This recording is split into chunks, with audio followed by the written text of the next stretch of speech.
Bonjour, alors on parle beaucoup de probiotiques, mais de quoi s'agit-il exactement?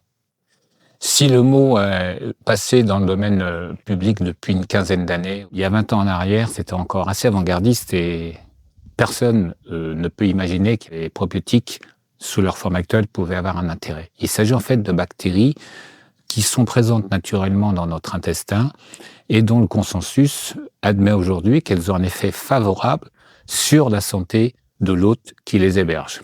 Alors derrière cette définition, il y a des contraintes, à savoir qu'aujourd'hui, tous les laboratoires qui proposent des compléments probiotiques doivent apporter la démonstration que les souches qu'ils proposent au public exercent des effets qui sont parfaitement documentés par des études. Il y a eu pléthore de publications depuis une dizaine d'années qui initialement ont d'abord mis en évidence le rôle de ces bactéries sur le confort digestif, sur le système immunitaire, par exemple sur les allergies, sur les diarrhées chez les enfants, par la suite sur les maladies digestives. Mais de plus en plus, on se rend compte que ces bactéries communiquent avec tous les tissus et tous les systèmes de notre organisme.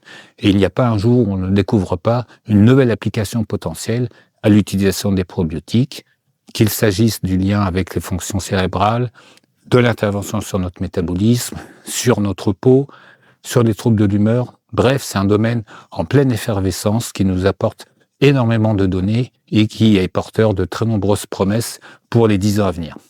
Alors, si on revient sur la définition initiale, les effets favorables doivent être établis par des études, comme je vous le disais, mais aussi, il y a d'autres contraintes qui sont liées, par exemple, à la capacité de ces probiotiques à survivre le long du transit digestif qui peut être extrêmement défavorable, que ce soit par l'intermédiaire des sucs gastriques, des selles biliaires ou des enzymes. On doit aussi apporter la preuve qu'ils exercent effectivement une action en se liant à la muqueuse intestinale. Donc ça implique beaucoup d'études, beaucoup de travail en amont.